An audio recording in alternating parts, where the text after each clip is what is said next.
What's up, ladies and gentlemen? It is your boy, the franchise player Double B Bad Blood, joined once again by Adam, according to Woods, and the co-host with the most, Mr. Tony the Burns, and our special guest, ladies and gentlemen, the legendary Alexis Amore. Hello. Welcome. Hola. Thank you. It has been a long time, girlfriend. I know, it's long overdue. Long overdue. I think the whole pandemic. Yeah, I think. Pandemic. I love how you use that all fucked it up. No, I love how you use, Alexis, the time where most people weren't doing jack shit to not come on a podcast that you could do from your house. But 10 points. And 5 stars bro. if it was at the Tokyo Dome. 10 points. Nah, bro. Let me tell you about this chick right here, man. Let me tell you about her. She does so goddamn much. Like, it's ridiculous. You know, like you see her on Instagram, she's like, "Oh, I'm just, I'm taking some time away to just do me." Where are you going? Oh, I'm going to fucking this place. I'm going to this place. I'm going to this place. Yeah, like she messages me. She's like, "Hey, when do you want me on the show?" And I'm like, "When can you come on?" She goes, "When I come back from Peru." I'm like, what the fuck? Not doing anything, right? And Peru's not a thing. Sorry, Peruvians. She's Peruvian. I know. Like, I'm not going anywhere, and I'm going to go to your motherland. Like, that might have heat with the Peruvians. I'm just saying. Dude. I went to Peru like 3 times this year. Yeah, I had to make up for lost time. Wow. She was not fucking around, bro. Like, I see a picture. Where are you going? Oh, she's at the airport. Like, what are you doing? Oh, I'm going this place. I'm going this place. I'm like, there was like a pandemic. She's like, no biggie or anything. Listen, I got shit to do. I'm gonna get sick, and I got sick, and it is what it is. And everybody that got sick in their own hometown. At least I got sick in another country. So at least I got sick VIP. Which is better or worse? Like, do you get in a fight with Scott Steiner and Too Cold Scorpio? Do you have it in Atlanta, or do you have it at North Korea? Like, that's kind of what you're going with, like, pretty much. Yeah, I'd rather have it in North Korea. At least I have a story to tell. Oh my God! All right, so look, ladies and gentlemen, we are here today. We are gathered here today, ladies and gentlemen, in front of God. No, we're here today because there's been a lot of breaking news in professional wrestling. Alexis is a wrestling aficionado. She fucking loves pro wrestling, ladies and gentlemen. She's got some pretty famous friends too, but we'll go there later. Oh shit! Did you see the nice little makeup? Did you see the nice little picture they put up for you for the Roundtable podcast on Twitter? The Bodies from Done That logo. Oh no, I did not see that. Well, I sent it to you. Right, hold on, let me make sure. Let me look and see if I sent it to you. I thought I did. I know I tagged you on Twitter, but I'm gonna send it to your phone. Oh, wait, I did send to your phone. Duh. It's like that. It's like that Twitter. I'm using that phone right now. It's like that Twitter. It's like that Twitter follow back. That's what it is. Anyway, I'm following you now. Straight heat, ladies and gentlemen. No, he's actually making me really red. I don't know if you can tell. Oh man, this is the most fun I've had all fucking week. This is the most fun I've had all week, for real.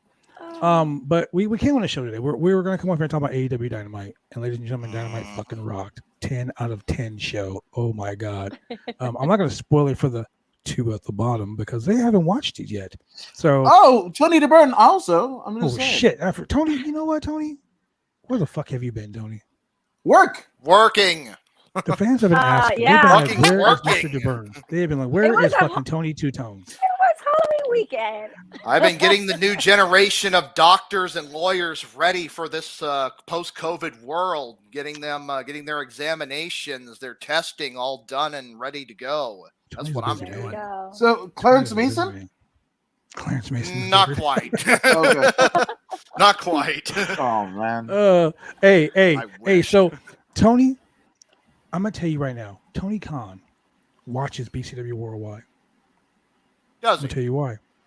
At the last show at the Holocene, at the end of the night, didn't I grab the mic and I said, Gang Wars? Yes, you did. The next show, November 27th, live from the Holocene, BCW Worldwide presents Go Stuff Yourself. That's right, Go Stuff Yourself. Ooh, Blue Chews, that night, plenty. That sounds like one of those titles. It's a day after, it's right after Thanksgiving. Come on, you know. Anyway, Blue Chew. go stuff yourself live on pay-per-view. I was talking about my past career, not about I know. my career. That's why I moved along. There's a joke in there somewhere. Anyway, her mind is dirty as shit. I love it.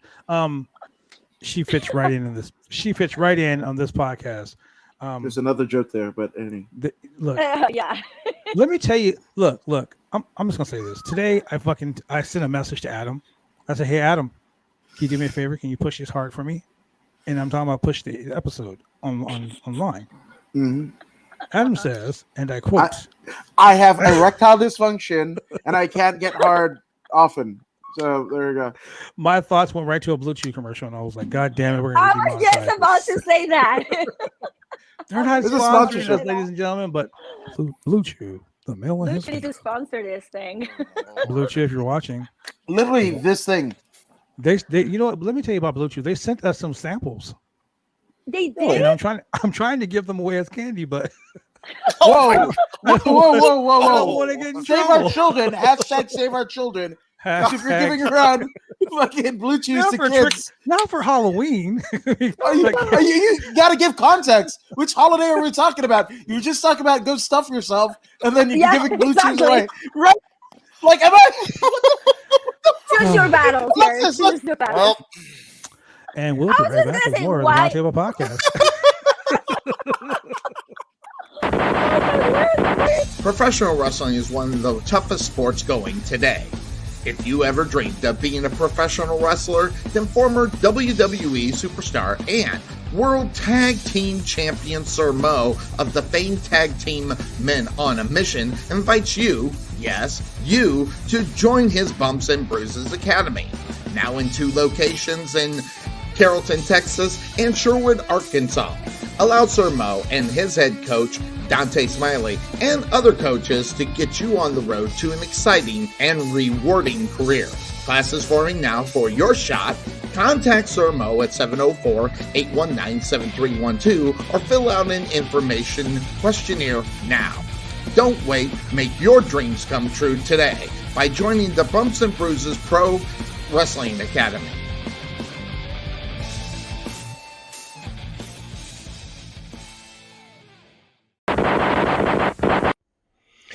Hi, this is James Beard with SWE Fury, and you're watching the Roundtable Pro Wrestling Podcast. You're back, ladies and gentlemen. Hopefully, we didn't get demonetized. There you go. You know what? Spot for the winter. Cassidy once said that we were the heels of bodyslam.net. God damn it, we are. This is the rogue action of the bodyslam.net, ladies and gentlemen. I'm white meat babyface, damn it. Babyface my ass. Oh my god, Adam, you're the biggest heel in this fucking podcast. Oh my god. We have been Wait, I thought I demonetized more was, after times all the because of shit Adam that I was Woods. talking on fucking Twitter before. Well, you know what? I'm gonna put over whoever did the Bumps and Bruises voiceover, literally like a hark of an angel. My goodness. Yeah, shut up. I'm just saying. So I wonder who that was. It wasn't me this time. It wasn't me. Oh. Yeah, that was wasn't that Sir Mo himself? Yeah, I thought it was Fabe. No, K. it was Fabe, Marcus K. Fabian. Anyway, Jerry says hello. Hello, Jerry. How are you? So that's what we're gonna do. We're gonna get into this whole shit. Okay, so here it is. Here we go. Like today has been a very weird day in professional wrestling.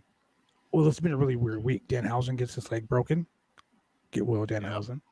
A friend of ours, Travis Berry, went into the hospital because of an emotional episode, so to speak, depression. We've already discussed my and Adam's battles with depression, and then today,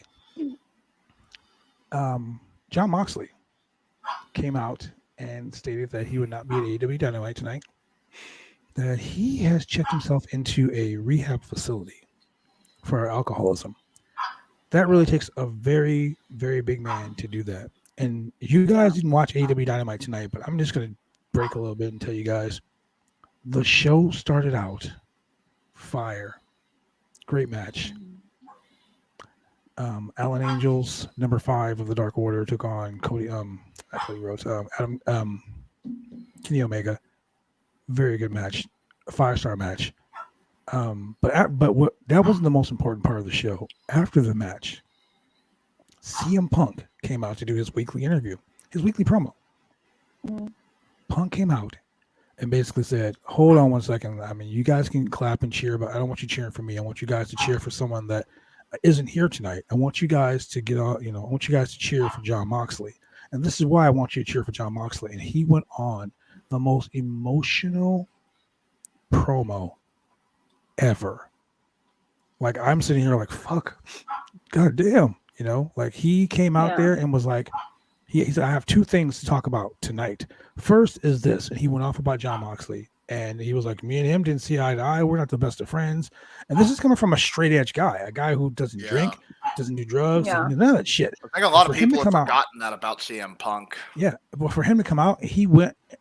This was the most. I implore you, ladies and gentlemen, if you're fucking watching this podcast, you're listening to it on Spotify, Google, Amazon, iHeartRadio, Pandora, all those places. If you're watching it on Facebook, Twitter, YouTube, wherever you're watching this, after this podcast is over, go and find that promo. It is the most emotionally charged promo in the history of professional wrestling. Oh, wow. Literally. And he did it because a lot of assholes on social media were bad-mouthing and talking shit about Jon Moxley for going into rehab. Well, that's what they do. They think that, wrestlers are not humans, that they're not supposed to go into a rehab, that, they live the life, and, it's good that he went into rehab. How many, wrestlers needed rehab and you didn't do it because of those trolls that are going on social media back then, and mouthing down because of a decision that's a huge decision, especially coming from a man. I'm not trying to be like men and female, but a lot of people are like, you're supposed to be this amazing, strong, this doesn't happen, like, why are you doing this to us fans? If you're really a fan, then you support that person. That's true. And Cheryl said it right away. I mean, it was fucking classy. It was truly classy. It was fucking classy. And the thing that really bothered me about the promo, and I shouldn't say bothered me about the promo because it was great, but the thing that really bothered me was the fact that he literally had to address the assholes on social media that were bad-mouthing him. Like, we came on this podcast on Monday night, and we talked about Raw a little bit. Actually, Raw was a really fucking decent show. I know. Sorry. It really was. Usually it's really awful wrestling, but it really was. But tonight was something different. It was like, fuck, like this guy came out there and had to defend another man's decision to take care of himself. Moxley has a brand new daughter. Yep. Him and his wife Renee, they live in a nice area of Las Vegas.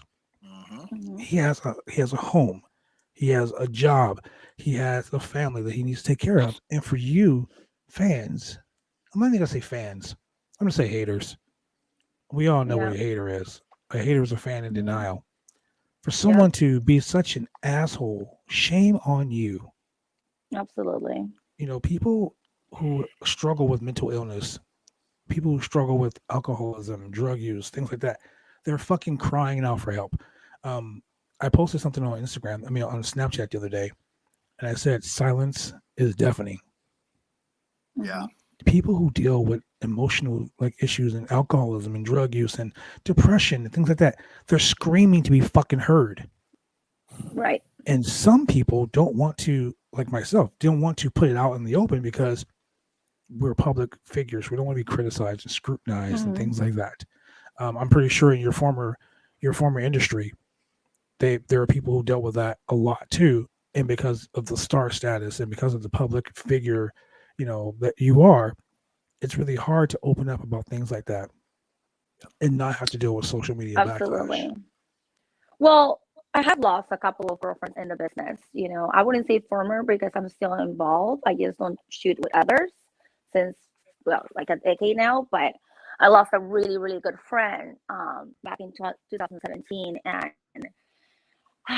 it just breaks my heart. You know, when I got the news, I was on a plane back to Pittsburgh, and I couldn't believe it. I just kept texting her because I knew she was going through something.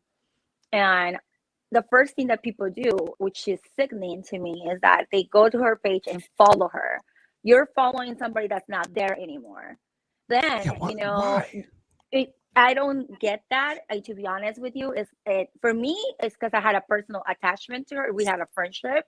So for me, it was like I couldn't believe it. Like I texted her, like thinking, this can be true. It's a joke, like a bad joke that somebody's playing on me.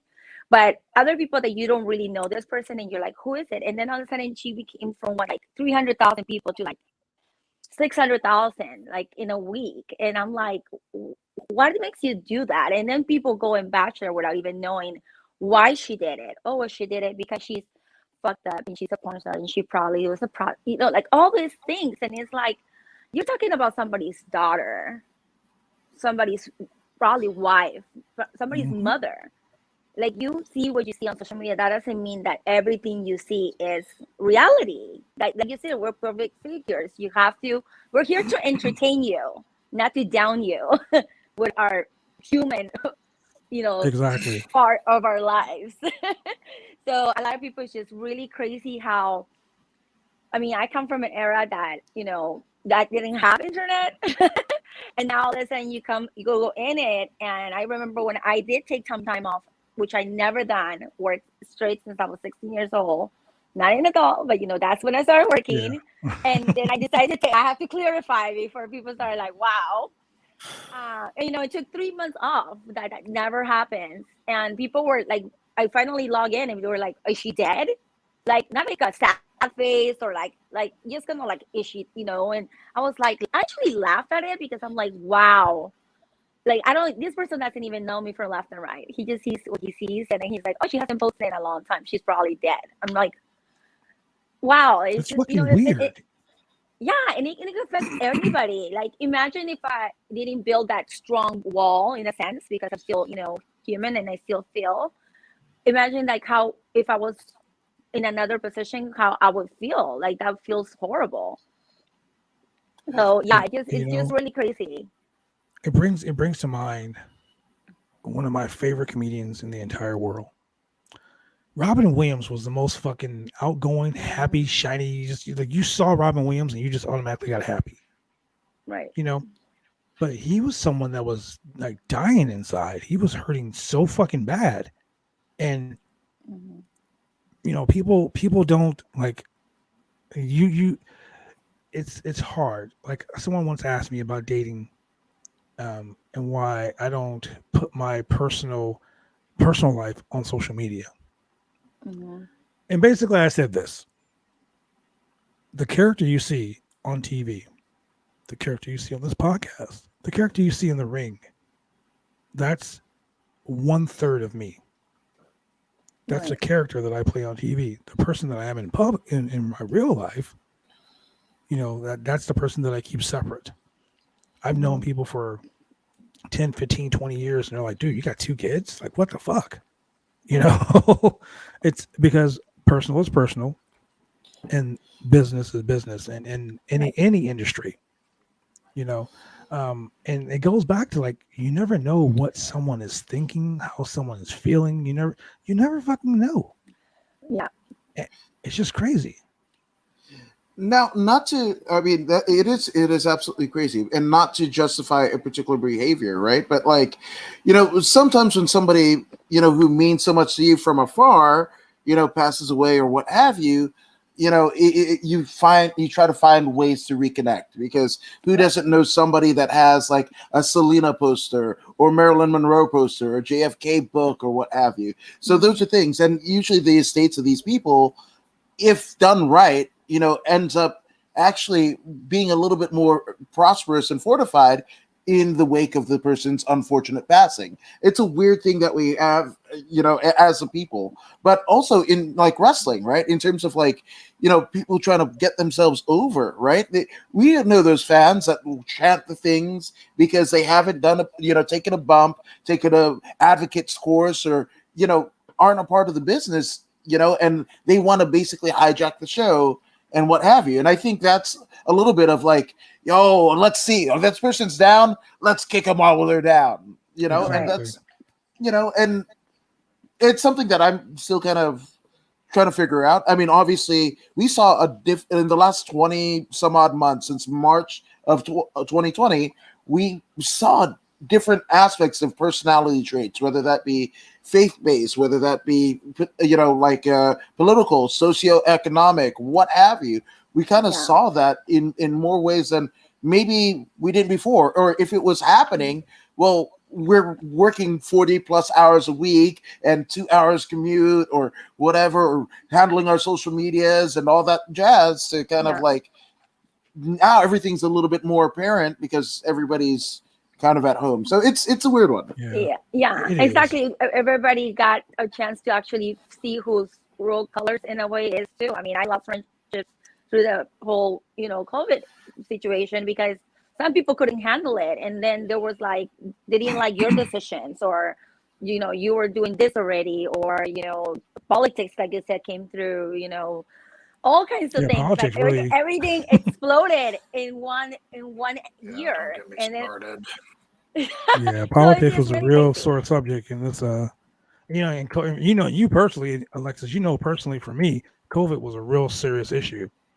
And a lot of people, I lost a lot of friends over the whole situation because they were just like, "Oh man, COVID is not real. It doesn't affect anybody." And I'm like, my mom died from COVID. No, I know. She died from the flu. No, motherfucker, she died from COVID. So to me, it's like, don't even argue about it. Like exactly. Like not you, but like I'm not gonna argue with you about if it's gonna get to that point, it's like I'm not even gonna deal with it. To me, it's not that COVID was not real. I mean, to me, I took all my precautions, like I said, but I'm not gonna stop. I travel for work, I feature, I do appearances, just like you guys do appearances. You want to get on the road. I've been doing this for a long time. You're not gonna come and tell me that I cannot get on the road.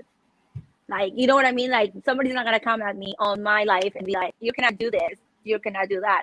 Don't tell me how to live my life. I'm taking care of me, and I'm taking care of mine around me. But that's that they don't see. You're seeing my stories, and you're seeing, oh, this is amazing. This is that. But I'm supposed to like go with my camera 24/7, try to please you. No, sorry, it's not gonna happen. Try to please yourself and start trolling on other people's lives. That's how I feel about that. Oh my god, that is so much fucking truth right there. That is the most truth you'll hear on this podcast. Well, not really most truth, but is. Like seriously, that's some real shit. So this whole thing really just it really upset a lot of people on Twitter, and it really upset me because I'm like, are you fucking kidding me? Like you people don't have enough decency then to be like, hey, this guy's fucking going into rehab to better himself. Not just for himself, but for his family, to taking responsibility. He's being responsible. The man is in a sense, the man is showing the world that he is a fucking man and taking responsibilities for his own actions. So, sort of related to this, I wanted to read something real quick. Thought it was kind of, I don't know if appropriate's the right word, but so consider the life of an adult. You have your bosses, teachers, co-workers, all telling you what to do. You have movies, magazines, TV telling you what to do, and you know what you have to do. Your job, your purpose is to be accepted, find somebody to grow old with, think up something great to do with the rest of your life. But what if you're confused and you can't imagine a career? If you're funny looking, you can't find someone to be with. You see, nobody wants to hear it. But the terrible secret is that sometimes being an adult is sometimes less fun than being dead. Real shit. That is so fucking real, man. Man. Yeah, it sucks that like you said, everything came to clear through the whole, like we already had this going on with this whole pandemic, and then everything else, and then just kind of build up. And I think that him taking responsibility and having to be there for the future of his child and his wife. Mhm. I mean, if people don't think about it, they can go see Jake the Snake, the documentary, see what he went through. If you've seen it, you I know what I'm personally talking know about. that. You know what I mean? And I felt so close. I was in tears when I watched that. I went to, and I was like, it is so close to the entertainment industry, how disposable the wrestlers could be, how disposable the models could be. Everything Yeah. comes to an era. And if you're not smart, then you have nothing. They're not gonna help you. You have to be surrounded by people that are be there to help you. And Jake didn't have that. For somebody that was around for such a long time and he had nothing to really show for, and not only that, his health, his family, the addiction, the embarrassment that he went through because of addiction, it is horrible. And for this man to take, pretty much that responsibility and be like, I'm gonna do this, and I don't give a what anybody says. Exactly. Congratulations. Exactly. And that's why, like, when I started talking about doing this show today, I was actually trying to think of a format. I'm like, okay, it's Wednesday night. You know what that means? We're going to talk about AEW Dynamite, the hottest wrestling show on TV right now. And I sat down in front of my computer and I started taking notes. I was talking to Cassidy Haynes from BodySlam.net, the guru, the boss, the man. And all of a sudden, I see a tweet from Kate Hensler, and she had mentioned CM Punk, the promo from CM Punk, and I clicked on, and I was like this, like glued to the TV. And I'm like, wow, like that promo, oh my god, and just the passion. Everyone knows that CM Punk's a passionate dude, but the passion that he spoke, man. Oh, and Cheryl was just giving you free reign to swear. She says, Alexis, you can swear. Everyone else does. Fucking A. Yes. Honey, we I love don't a have girl a that- filter here. We don't have a filter here. You Alright. can say what you want to say. Fuck all of them. They're talking shit on social media. Just kidding. Yeah. No, legit. Fuck them. And Like, that's you know basically what? what I want to come across and say. Like, if you're on social media and you're a social media fucking bully, if you're on social media and you're talking shit about somebody who's taking care of themselves, you can go fuck yourself. That's how I feel. You want to unfriend me? You want to unlike my shit? I don't give a fuck. I will say this: that was one of the more fun aspects of that show at Holocene. With it being 21 and over. Oh my God. Actually, everybody fucking just no filter whatsoever during their promos. I will tell you this: Love it. the very first time I grabbed that mic, and I was like, first and foremost, you guys can shut the fuck up. And I was like, I literally grabbed the mic and I was like, I've been waiting to say that for a very long time. Yes, you And did. then this lady in the crowd, I said, now, Miko, we fought in Washington. And this lady goes, fuck Washington. I was like, yeah, fuck Washington. I fucking popped. Wow. I popped.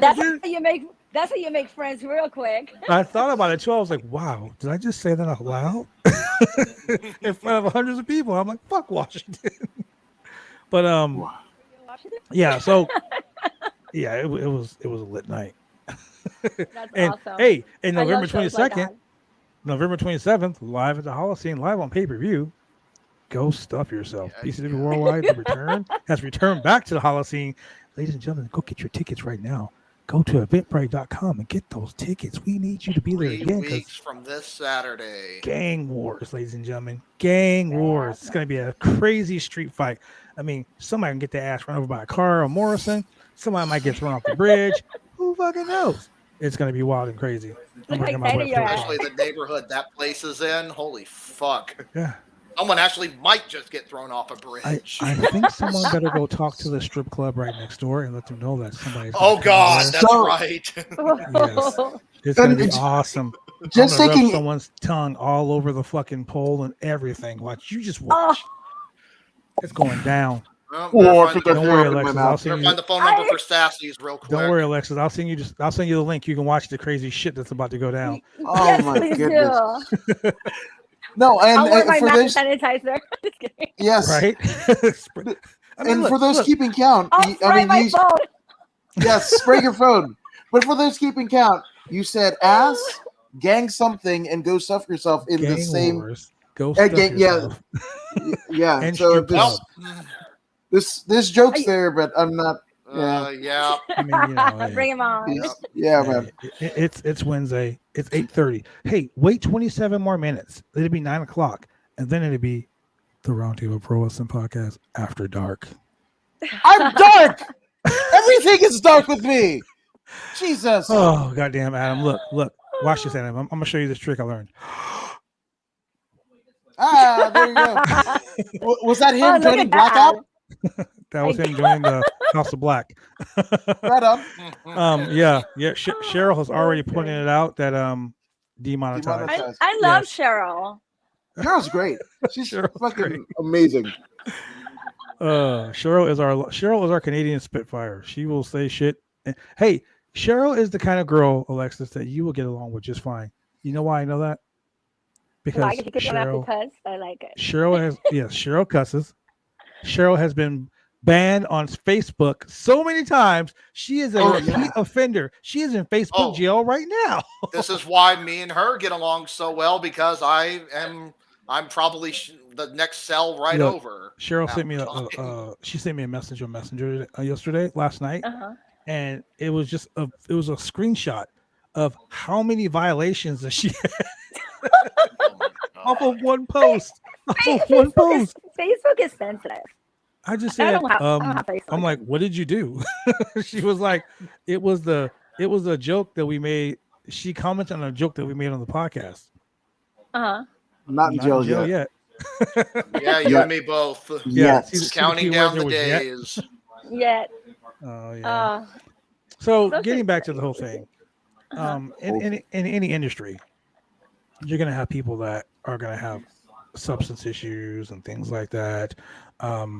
It is what it is. Jerry says he has supported you since 2002. Yes, Jerry is the best. He's a follower since 2002. I consider him one of my best fan ever, because he's just really honest. He's very supportive of the girls. He's a gentleman. Before everything, he's a gentleman, which is great. And just to just a few public figures, you guys have a fan base. You know how it does cost money to follow your shows and to go to your appearances and all that stuff. So I really appreciate fans like him, because they support us, the actresses, and through the whole pandemic, they have helped us be able to survive it, because we didn't get no help. We weren't getting no checks.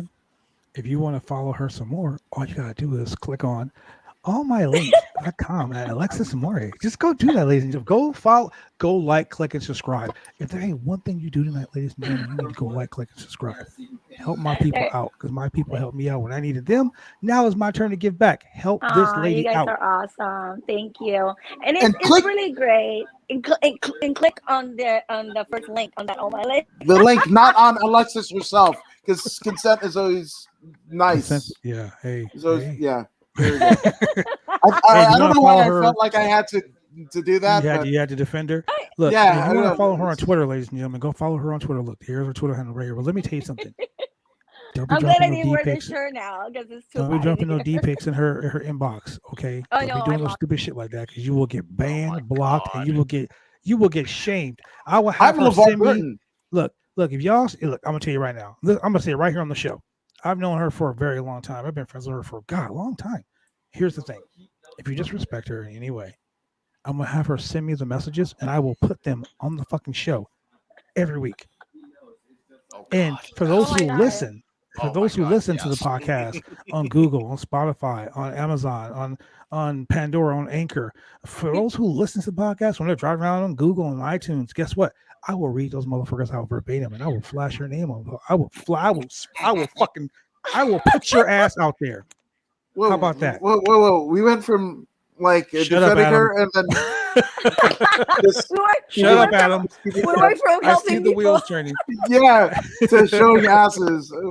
There you go. Hey, I defend Like, my people, man. That's so be a star of you. Bad Be- Blood. my Whoa, God. Yeah, whoa. he was like, Oh, fuck you, and we're gonna destroy everyone's careers, but also look at us with the cancer kids. Oh my God! I have Remember so us sorry. when we were running for Congress? oh We my leave our God. COO positions and $12 million in Senate, campaign funds of Connecticut and lose both Adam times. always puts me in check, ladies and gentlemen. He never always recall brings this. me back down to reality. Thank you very much, There Adam. has to be a balance. Yeah, he sometimes I'm the heel on the show. Adam wants to make me the tweener. So Yeah, there's shades of gray, damn it. wall Shades of of gray. shame. That's right, wall of And shame. I look, oh man, put that up again, because like I look like LeVar Burton. There you go. Wow. Yeah, that- There you go. Wow. Listen Yes. to Jordy. Oh, I love her. She's awesome. yeah. Oh my So God. see, this is why we get in trouble It's every too fucking week. funny. What No, was I but saying? seriously, like, Yeah. So Alexis, how long have you been a wrestling fan? What started since you in your fandom? I was like 11 years old, I think. So I used to watch The Undertaker, and I'm a big Undertaker fan, and Randy Savage, and I love Miss Elizabeth. I have dressed as Miss Elizabeth many times. Growing up, I always wanted to be like Miss Elizabeth. Like I don't want to wrestle. I don't want to break anything. Okay, anything. So, but I could tell you what to do, so I could be a good manager. Well, But I just love that. one And of your bestie is also a manager, and that's how.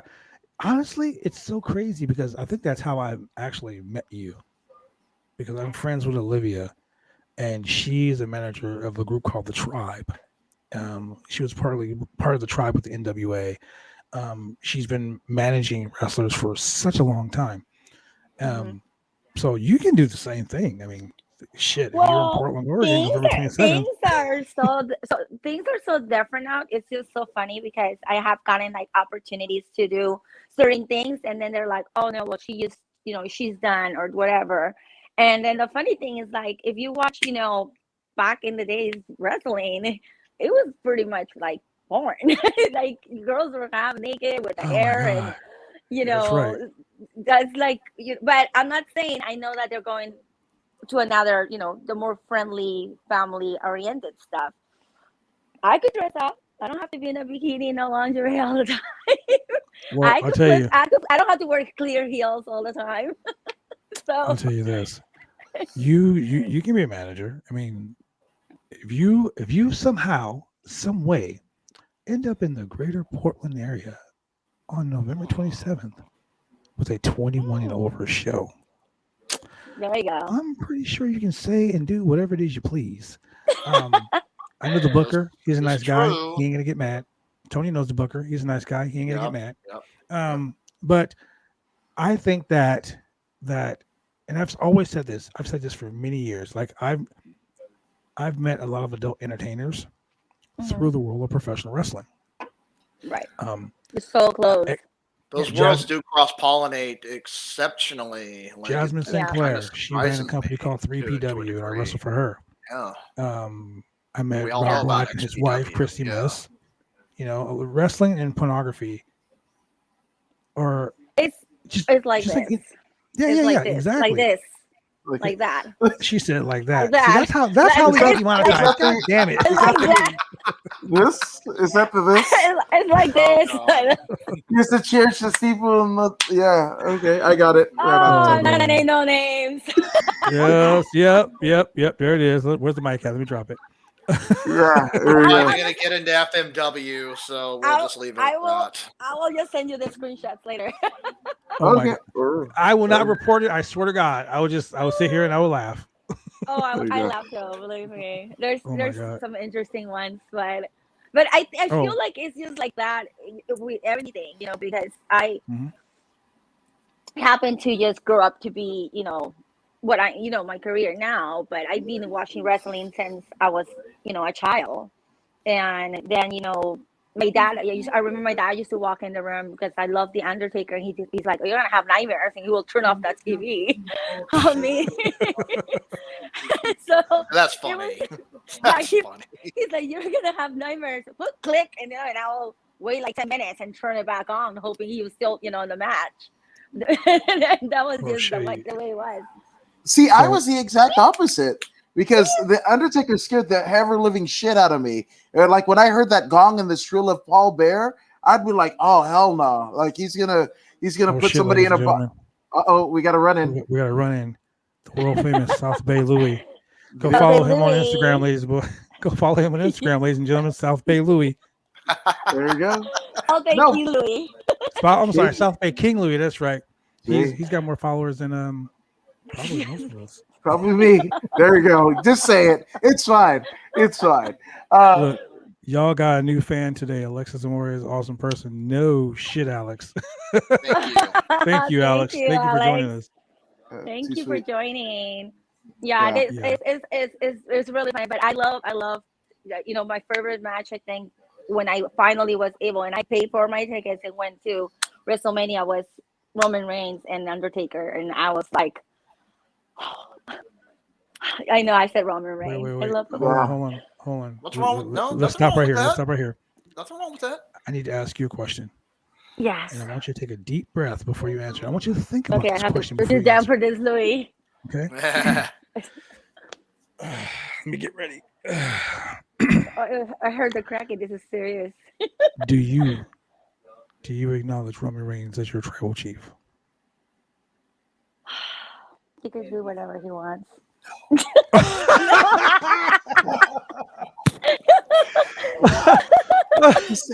You heard it here first, ladies and gentlemen. He can do whatever he wants. Look, Adam Woods. But he's a married man, so no. Look, That's true. that's semantics. We're not talking about that right there. Look, Adam Woods, the man to your left. Adam Woods. Mm-hmm. He does not. I repeat, he does not support Roman Reigns. He does not acknowledge him as a tribal chief. Hey, why? Have you smelled him? No. No. Oh my God! Absolutely not. And I hope that never happens. To be honest with you, and I mean, jeez. But okay, as somebody who was a fan of the Undertaker and Macho Man Randy Savage, and literally it looked like death when Savage came off the top rope with that flying elbow drop. But a guy who wears, like, I mean, I know he doesn't wear it anymore. I get it, but wears a SWAT vest that sells punches to the stomach. Superman punch. No, but he gets punched. He gets punched, and he sells it, and he has a vest on. What are we doing? Breathe. Oh. Thank you. I feel like Anna Malik. Again, have you smelled him? No, I haven't. So, how does he smell like, Alexis? Let's. He smells like an island, like Oh my Hawaii. God! She said he smells like an island. I'm like refreshing, like sea and just refreshing. I'm part Fijian, and I don't. I don't smell like an island. Because I feel like your face is just completely changed and it says Roman I know we were off to a good start, good sister, and it just yeah. Is that me? Is that me? You're not gonna. Okay, Is that me? so You're not gonna follow me anymore. no, I'm so. Adam was like, block. I don't. No, I won't. Let me find her all her social media and block her. But then, like, my wife will be like, "What are you doing?" And I'm like, "Ah." And it's bad enough when I open up Instagram. Like, I have a lot of fighters and wrestler friends and whatever. And, like, I swear to God, like, that damn thing is against me. I almost don't want to open up social media because everybody's doing a fucking ass selfie. Even the dudes. So I'm like, fuck it, man. I just, whatever. So, no, I will continue to follow you. I did tonight. I will continue to do that. But I'm just, might be a little bit disappointed. Yeah, I appreciate it. But, like, that's okay. But like what you like. Don't let me discourage you. And I think I'm not discouraged. Yeah, absolutely. And I think better than Probably a real smells bulletproof better than vest. Which I can confirm everything smells better than a real bulletproof vest, having worn a few. So yes, this is true. Ooh, what does Tony DeBern do on his? Tony DeBern goes and fights white supremacists in downtown Portland and has to wear a bulletproof vest to make sure he doesn't get shot. Yep. Speaking of shout out to Selena. Shout out to Arn Anderson, apparently. Shout out too. to fucking Glock Anderson. Glock Anderson. Yeah. Well, I mean, the only thing I don't get about the vests in general, right? Like in it being deflected. And this is just in general, not just Roman Reigns, not just white supremacists and what have you. But like, is there like there's a whole thing above your neck, right? Like you wear the vest, and is that not? I don't know. Like it's a miss. But thank you for fighting the good fight. That's so awesome. But yeah, it's just I mean, my mom's side of the family are from Fiji. We don't have like the only people that have guns are the military. Flashes Arn Anderson Glock. Armed Anderson. Armed Anderson. No, but I mean in Fiji, it's guilty until proven innocent. So if you look guilty, you have a bunch of dudes in wraparound, like nicely wraparound skirts, beating the shit out of you with like wooden clubs, about 3 pounds each, right? So like, I'm just saying, maybe it's Old That Testament reminds me of Jesus. the first time I ever heard about pre-wrestling about the caning in Singapore. If you got caught stealing or whatnot, or chewing gum. Yeah, chewing gum. exactly. Yes, you're not allowed to chew gum in Singapore. Yeah, that's what I heard. Yeah, fuck that. I'm about to but it's a beautiful place. I actually love Singapore. I had a great time. I'm about to go to Singapore and do some Arn Anderson shit. Arm Anderson. Is this Got the tongue in my mouth, bitch. Armed Anderson. Put him in the morgue. The Arm Anderson. Arm Anderson. Arm Anderson. Like it. Yes. Hey, Cheryl said the guards who deliver cash smell quite ripe. I believe it. Wait.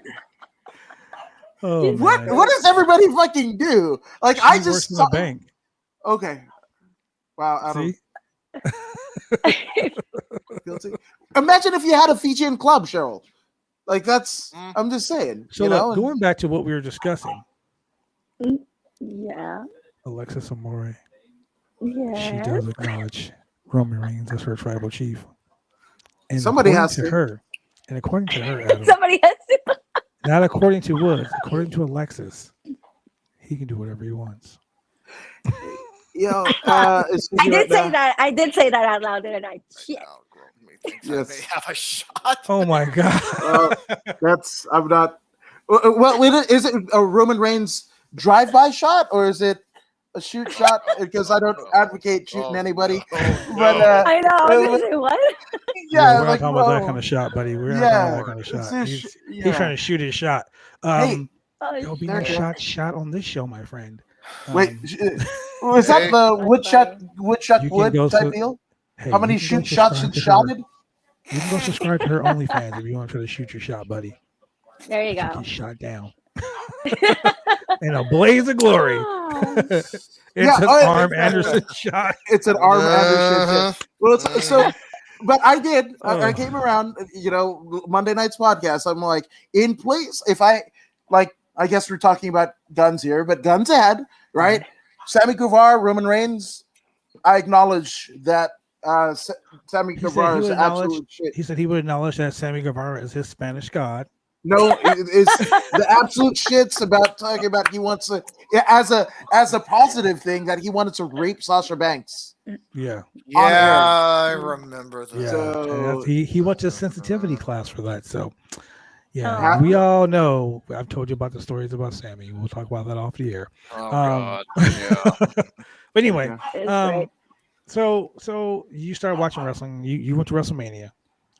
What are your thoughts on the new? What are your thoughts on the current crop of professional wrestlers? Have you watch NXT 2.0 yet? I have watched a little bit. Not like I said, much. Remember when we talk, it's just kind of getting back to it. Yeah. I think I stopped not watching wrestling. I'm just kind of like, before I was so like into it, and we had an agenda, like you work, you shoot, you come home, you watch wrestling, you cook, you go to sleep, like kind of that thing. Now it's kind of like, okay, what am I gonna do with my life? How do I make this work? What am I doing next? So kind of picking up the pieces there. I like the fact that that wrestlers have other options and not stuck with WWE. I love WWE. I mean, I grew up, but there's a lot of politics to it. And like, I feel like just kind of like modeling or even acting, certain people have their certain favorites, and some people cannot grow as wrestlers because of it. And that's just like what I think, you know?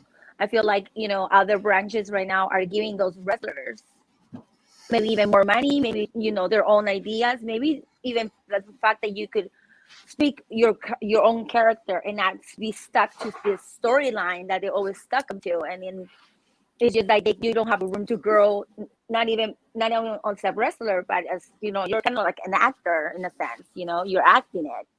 And that's what WWE does. I mean, when, you know, I spoke to a couple of wrestlers, you know, that went the other route, and they're happy with it, and they've been with WWE for their whole careers, like you could say.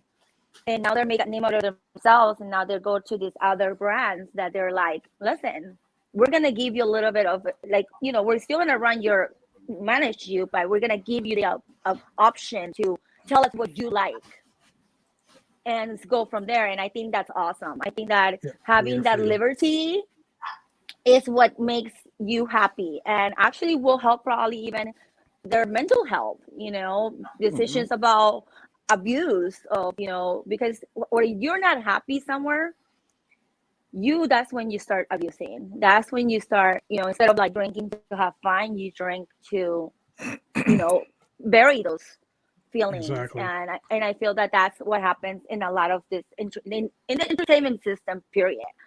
And yeah, now I don't want to speak on the John Moxley thing, but as a professional wrestler who's been in this business 20 years, there's a lot of time. Like, there's been a lot of shit that has kind of put me over the edge, you know? And with depression and things like that, it's like you really can't fight that. I mean, I know it sounds stupid to say that you can't fight it, but when you're in such a funk and just things are so bad, and you start doing things like drinking and taking drugs, and like Jake the Snake Roberts, you know, things like that. Like you look at a guy like that and you think, wow, this guy's had it all. Yeah. They're at WrestleMania, fucking doing matches in front of 90,000 people. Like, they had it all, and they didn't. You know, just because, like, even in the adult industry, I know a lot of adult industry actresses that suffer from depression because, Absolutely. you know, what you do is a job, and then you come home and you're still the same person. And some people get into the industry for, like, wrestling. Some people get into the wrestling industry thinking they're going to be the next Hulk Hogan or the next Ric Flair or the next Sting or the next Stone Cold Steve Austin. And then they're Duke the Duster Drosy, or they're the Brooklyn Brawler, or they're, you know, random Joe Schmo down the street who wrestles once every 6 months. And, you know, when you put all your eggs in one basket, sometimes those eggs break. And someone told me this the other day, because I've been going through it really bad the last couple of weeks. And someone told me the other day, it's not how many times you fall down, it's how you get up, dust yourself off, and go about your day. Right. That's what defines you as a person. So by John Moxley getting up, dusting himself off, and going and getting some help, that defined him as a person. Okay. The guy just had a baby. Like, I mean, I know Adam has children. Tony doesn't have any children. Alexis, I think you told me you had a child. I'm not really sure. I lost the baby last year. Yeah, I remember that. My condolences. So when you hear something like that, like when you lost your baby, I remember you were really sad. You were depressed for a while, like a long time. It still hits me. Yeah, it's not that. easy. Think about that. You lost a part of yourself. So when depression hits, I told someone the other day that it's like, well, fuck it, I'll just say it. Like, when my mom died, I felt like a part of me died with my mom. And it took me a long time to realize that. And I'm still, it's been like 16 months. And I still feel like like fuck, like a part of me is dead. You know what I mean? So when I get into when that dark cloud comes over me and it starts to envelop me, that's what I think. So Cheryl says hugs to you, Alexis. Oh, thanks, my love. Yeah. Thank you. So I in the grand scheme of things, when you go and you get yourself help, when you surround yourself with loved ones, or when you try to get past the situation at hand, to me, that shows me a difference. Like that shows me that you're trying to better yourself, not just for yourself, but for others around you too. So to me, Right. kudos, man. Big fucking kudos to him for doing Absolutely. that. Yeah. You know, anyone, Absolutely. even Raven. I text Raven and I told him, I said, hey, we may not agree. We may have different opinions on professional wrestling, Right. but you're still my friend. And I'm proud of you for doing what you need to do to take care of yourself. Absolutely. Absolutely. When I saw it, I mean, I literally is logged in after, not being online for a week. I'm trying to do that, like the social media. I'm still obviously focusing on, my OnlyFans and whatever makes me money and works for me. But I message him right away, and I don't expect a return message right away because he's doing him. I said, do you take care of you? But know that if you need a friend, anytime, like my phone's gonna be on for you if you need to talk. And I'm glad that he spoke out, because when you do certain things, like you said, people could go and be like bashing you, and like you just need attention. You just want attention. No. Sometimes you just need a friend. Yeah. Sometimes you just need somebody to be able to listen to you and be like, I'm here for you. Because not a lot of people know that what happened to me, and I almost lost my life is because of it, and I was going through the COVID happened a month, 2 months prior. I was alone in a hospital. I went to emergency surgery, and if I didn't have surgery, I was gonna die in a week, because I was already, I lost my ovary, I lost my tube, one of my tubes. I almost lost my life, but at that point, I didn't care. I wanted the baby to be alive. I was like, I lived my life already. So everybody goes through things, but I made that decision not to make that public because of what I do. I don't like to mix adult and children, in one social media. That's just me. If people that do it, they do it. I just don't do it. I don't like feeling like I need to post this and then I post somebody on, the park. Like it just doesn't mix with me. But you went through something and you shared that with me, and I thank you for that, because you didn't have to. But sometimes when you talk about it, it's when you start healing. Yeah. And it actually does help sometimes to talk, because I met a friend, and when I went on a trip recently, and I didn't know she went through the same thing. And I know her, fiance for like 15 years. And that's something personal, but she was saying the fact that I talked to somebody that went through it actually helped me a little bit, because I was like, wow, I'm not alone. Like you hear it, you could read about it, it's common, things happen, like, when you lost a parent, like something like, when I lost my father, I felt the same way. I don't think you fully will able to recover, but it's nice to have somebody that is going to listen to you and be like, listen, take my hand, or, let's do something together, or let's, let me hear you out and just be there for you. But these people that go on social media, it's just horrible to bash you. Exactly. You were there for me, like when I needed to talk to somebody in that situation. And that's why I know, like, there's this thing about your circle being, so small, it's a dot. Well, I'm glad that I have you in my circle. Adam, same thing. And Tony, me and Tony, Tony's, I'll tell you right now, ladies and gentlemen, I will tell you, Tony the Bern saved my life, because my mom died on a Tuesday, and Tony was like, we should do the podcast on Wednesday still. And we sat on this podcast, and I was like, part of me was dead. And I was like, we're going to fucking get drunk on this podcast, and we're going to have so much fun. And that 2 hours flew by so fast. And I was so relaxed and had such a good time. I mean, I was shit-faced drunk. I ain't gonna lie. I was drunk as shit the next morning, but I needed that, you know. Right. And I didn't You need have a people good bashing circle. me. Yeah, I didn't need people bashing me online, just like you didn't need people bashing you online. You know, it's Well, yeah. it's crazy the way people think. Like, you say you're a fan, you say you love us and you love what we do, and oh yeah, your show was great, your matches were great. Hey, I watched some of your videos and they were awesome, and I totally fell in love with you. And Adam, I watch your MMA podcast and you're the Maharaja of MMA. Yeah, boom, I said it again. Adam loves that. Tony, I watched some of the movies that you make. Tony does make movies, ladies and gentlemen. He's an excellent fucking director. Horror movies, that is. But the point I'm making is, when the chips are down, that's when you know who's got your back. That's when you know who's there, and that's when you know what's what. So, Amy just makes you stronger. Yeah. Kudos to the people who stood by and helped and not hindered. You know,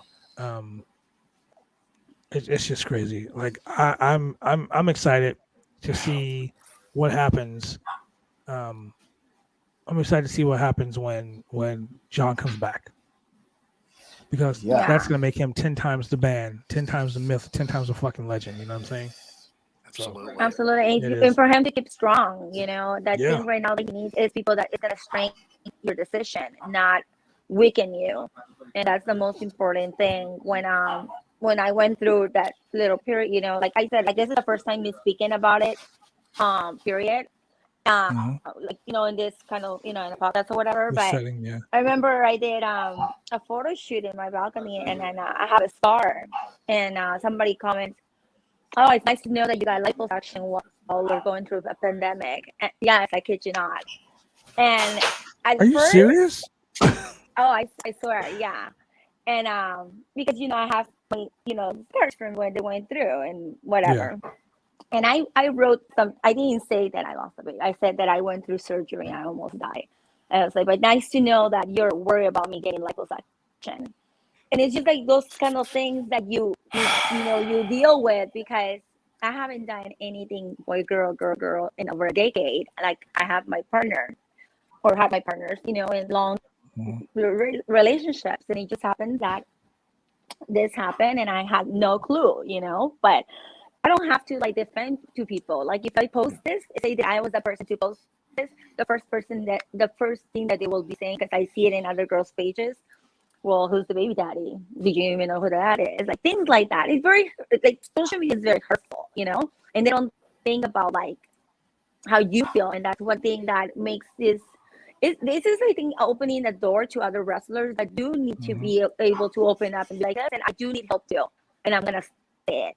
Exactly. Because I feel like there's a lot of them that don't get the help because they have to be this macho man, you know, and this strong persona, and it's gonna make me less of a man if I go and get help.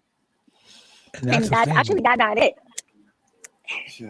Like that, like, honestly, that's the thing that made me, when CM Punk came out and did that promo, I swear to you, it was just like, I just sat there like, fuck, like every person, man, woman, child, gay, straight, trans, lesbian, bisexual, whatever the fuck your race, religion, denomination, sexual orientation, you should take those words and live by those words, because that right there was about showing love and respect, even to someone he didn't particularly have a good relationship with. Showing love and respect, like, man, absolutely, we're all humans at the end of the day. And, you know, he has a wife, and you know, he has a wife and a daughter. Like, everybody goes through things, and everybody has their own personal life, and you have to just be respectful, because you don't have to like that person. You have to remember that they all come from somewhere, and you have to at least respect them as a human. You know, if you don't, you know, just respect them as another human being. Just have the respect to give them support. And if you have nothing nice to say, don't fucking get online. Boom. Yeah, there it is. No, there it is. No, 100%. Now, you know what is the most, to me, it stands out more so than anything else is the fact that Moxley could, or the real life Jonathan Good could go to Tony Khan and say, "Hey, I'm having trouble," right? Because in the company that he was with, right? Unfortunately, we just Wyndham Rotunda, right? Bray Wyatt, he had mental bouts, and there might be something else going on in there. It's not for me to talk about, but the thing about it is he got fired. He got fired for and this is the company Be a Star, Susan G. Komen, Wounded Warrior, like all of that stuff, and these Connor's Crushers and Connor's Cure, but like it's so weird how kind of talking on both sides of their mouth that particular company does. And if you like it, that's awesome. Like, I'm not saying don't watch them or what have you. Hey, I'm a WWE shareholder. Yeah, kudos to Tony Khan for caring about his people. 100%. We saw it in the instance of John Huber, Brody Lee. That was arguably the best a tribute show ever done in wrestling history, and to be televised at that, right? And it's not just other companies, because Alexis, you alluded, there's other places for people to go, but it's not just even other companies, right? Just like, let's say if you're an adult performer or just somebody in general, right? And you started on OnlyFans, right? Or if you're a wrestler and you're not getting bookings, but you could, the Bucks, they opened the door wide open. They were making more in merch than they did in wrestling bookings, right? Or YouTube views from BTE, right? They would take shitty bookings for fucking $50 in Southern California and make $500 on T-shirt sales. Yeah, 100%, right? And then the fact that Twitch is an option, vlogging is an option. Thunder Rosa just started her vlog. Like there's so many more opportunities, and somebody that dabbles both. To me, it's all combat sports, whether it be boxing, pro wrestling, Muay Thai, Jiu-Jitsu, catch wrestling, whatever you want to call it. It's combat sports, and there's never been more money in combat sports, right? You look at the UFC; they're owned by the biggest talent agency in the known land. Bellator, owned by Viacom. WWE is WWE. AEW is basically the father and son that own the Jacksonville Jaguars and I think Full FC, right? That's right. And it's amazing, right? And but still, and it's in MMA too, where the fighters, the pro wrestlers or whatever, they're usually on the bottom end of everybody gets paid, and the talent that are filling these arenas, that are making sure that people pay their $9.99 a month or whatever, they're on the lower end and have no bargaining power. So that, and again, what does WWE do? They're like, oh, you have a Twitch channel? Like if you're a low end, like both talent in terms of the WWE and in terms of earnings on Twitch, but like Tyler Breeze made $40,000. When you get to the higher end, they're making $250,000 just talking to people playing video games. And why not let them? Like, let them make their money, like that's what the thing is, that we get to a point, like, I was able to extend my career because I stopped doing certain things. I branded myself. I was my own boss, even when I had a boss, because it's my body, my choice. Like, a lot of these wrestlers don't have that choice. So, you have your top wrestlers that they do 1 or 2 appearances and they're flying on private jets, which is fine. I love private jets. But then you have the wrestlers that are all the time on the road, and you have to constantly be on the ring, and there's no break, there's no body break, there's nothing. So if you're already exploiting them, then let them do something else so they could make that extra money that you're not giving them. And you know the fucked up part about that? I'm about to blow your mind, fans. You think that Vince McMahon, because he's so rich, that he pays for the flights, he pays for the hotels, and all this other shit? Fuck no. Wrestlers pay for their own hotels, their own flights. It's like being an indie worker. Yeah. The only difference is they give you a per diem. They pay you a certain percentage of your money back. That's right. It's no different than our business. That's the same thing. A lot of conventions, when fans ask us, why don't you go to this convention?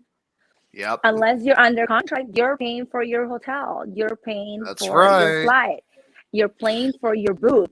And if you guys don't come through, or you guys just want to, free or whatever it is, and it's not your fault, everybody wants something for free, then we are not able to cover that thing. So it just becomes a promotional trip.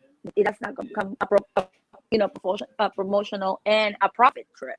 And this is what the wrestlers go through the same way. That's why I think that Jake the Snake story was just so close. It hit so close to me, not because I have that addiction, but it's because I've seen it. You see it, period. Like with a lot of wrestlers, and this is why I feel, like I said, it's so close. The industries, two worlds. Have you watched any of the Dark Side of the Ring? I have. We're gonna have you on it. I'm about to have you on another show to talk to you about that, because that's Tony DeBurn's fucking thing right there. He's the man when it comes to the Dark Side of the Ring.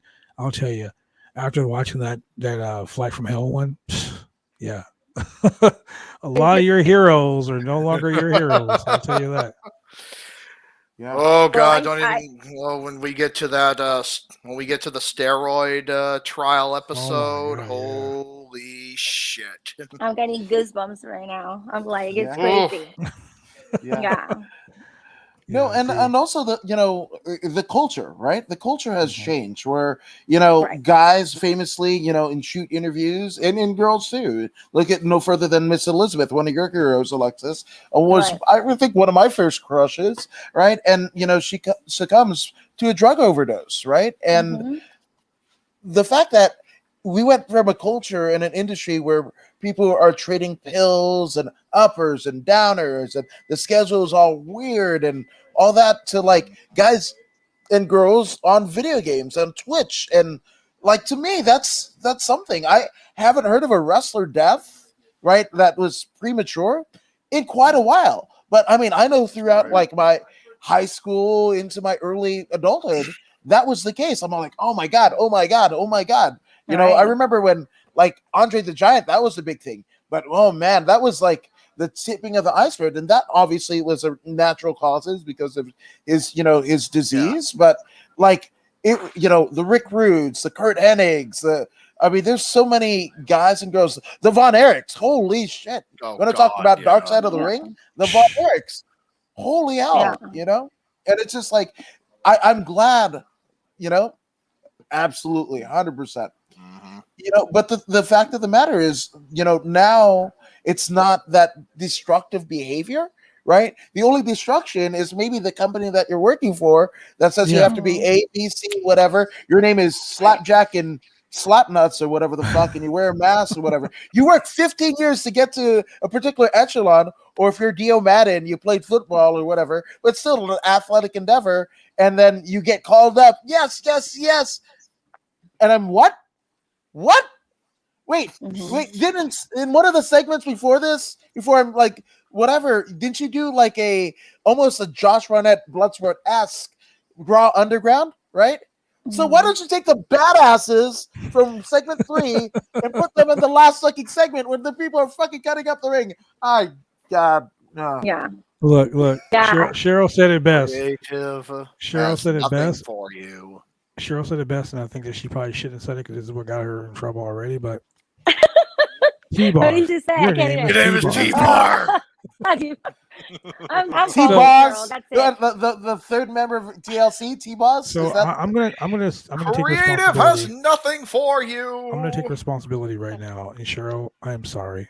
It is all my fault, honey. I apologize. Please forgive me. I'm the reason why she's in trouble. I'm the reason why she's in trouble. Because on the podcast, me and Adam were talking about the stupid names, and I told Cheryl to go and Google Urban Dictionary the term T-bar. And she Googled it. Not only did she Google it, but she put the definition in the fucking yeah, Alexis, Google it. Urban Dictionary T-bar. Do it right now on your phone. And when you see what it means, T-bar, okay. Do it. Well, also, I mean, this is, I can only imagine what it must say. But the fact of the matter, right?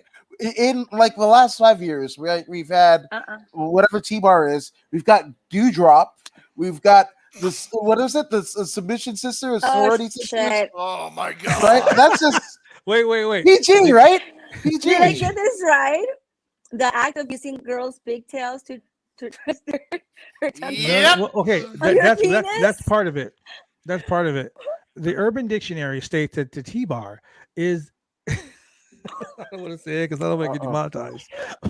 We're already here. We're already here. I get But look, demonetized. she read it. She put the time. definition in the thing right now. Whoa! And my God, she got so many. Look, let me pull it up real quick. I'm gonna show you guys online. Let me find Cheryl's comment. Oh my God, I apologize, Cheryl. It's my fault. You got. I should read this in my most sophisticated voice. There you go. Please do. Read it, Tony. Read it. The act of using a girl's pigtails to thrust her tonsils on your penis. All right. Wow. In the terms of bro, I was totally T-barring that chick. I'm just glad my hair is short. Yes, and he tuned up the vocalizers for that one. Wait. Okay, so Cheryl found the Okay, so I'm looking right at it right now. She says 18 of your comments. It says 18 of your comments go against the standard of spam. Your current comment goes against the community standards or spam, and it is because the comment was T-bar, sex toy, gay men using BDSM, specializing. Here, I'll just put it up here. Okay, here's a fun one for me to read. Go for it. A T-bar, a sex toy gay men use in BDSM, specifically for rough sex, fisting. Newman was tied to the T-bar last night. He won't be able to shit right for a week. Isn't that the Roman Reigns? Isn't that the... Hey. See? Hermano, you know what's up. Yeah. So once again, let me get my smooth jazz voice going. Once again, Miss Alexis Amore, do you acknowledge Roman Reigns as your tribal chief? As long as it does the first time that you guys read that.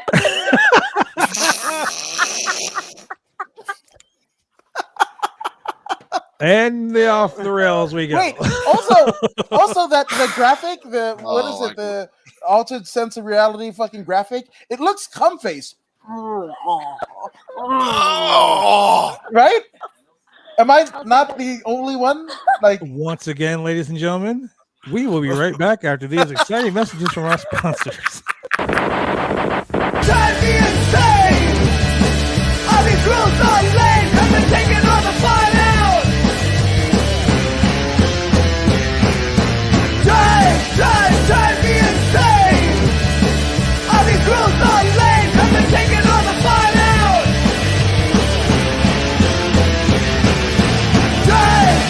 Drive me insane! All these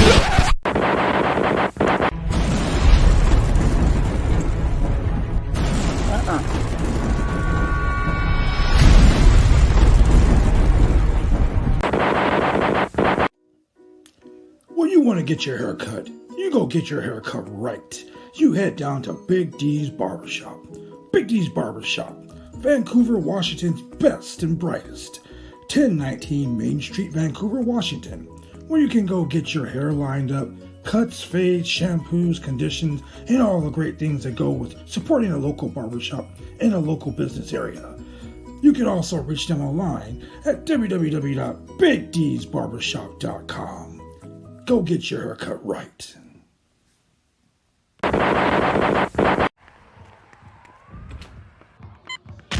These are more than just the sounds of a safe place to go after school. These are the sounds of interest being ignited and of mentors making an impact. At Boys and Girls Clubs, we don't do just one thing. We do whatever it takes to meet the needs of every kid who comes through those doors. Because whatever it takes is what it takes to build great futures. Great futures start here.